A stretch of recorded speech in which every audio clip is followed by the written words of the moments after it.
Now the next plant is Aparajita. Welcome to 21 Days 21 Ayurvedic Plant Series.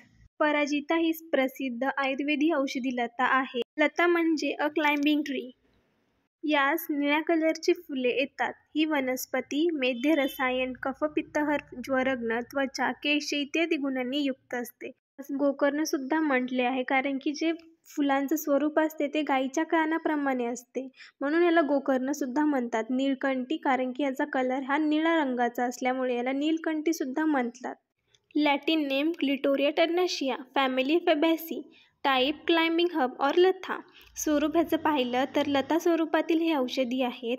याची फुले निळ्या रंगाची आणि गाईच्या कानाप्रमाणे याचे स्वरूप दिसतात. पूर्ण वनस्पती हे औषधी उपयोगी आहे.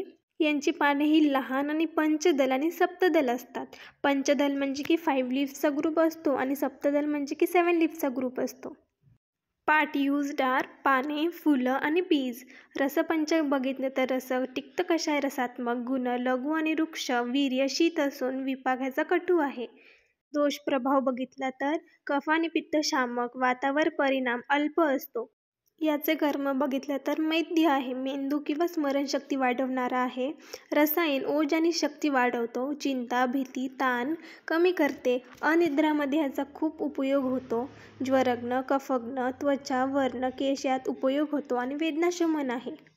मात्रा वैद्याच्या सल्ल्यानेच. पण चूर्ण घेत असाल तर 2 to 5 ग्राम और फुलांचा अर्क 5 ते 10 ml घेऊ शकतो आपण. साईड इफेक्ट्स अतिशीलता किंवा निद्रावात करू शकतो. गर्भवती स्त्रीला वैद्याच्या सल्ल्याने द्यावे. मॉडर्न ॲस्पेक्ट पाहिलं तर antioxidant, anti depressant, anti inflammatory, इम्युनोमॉड्युलेटर आणि अँटी डायबेटिक प्रॉपर्टीज असतात. Follow for more.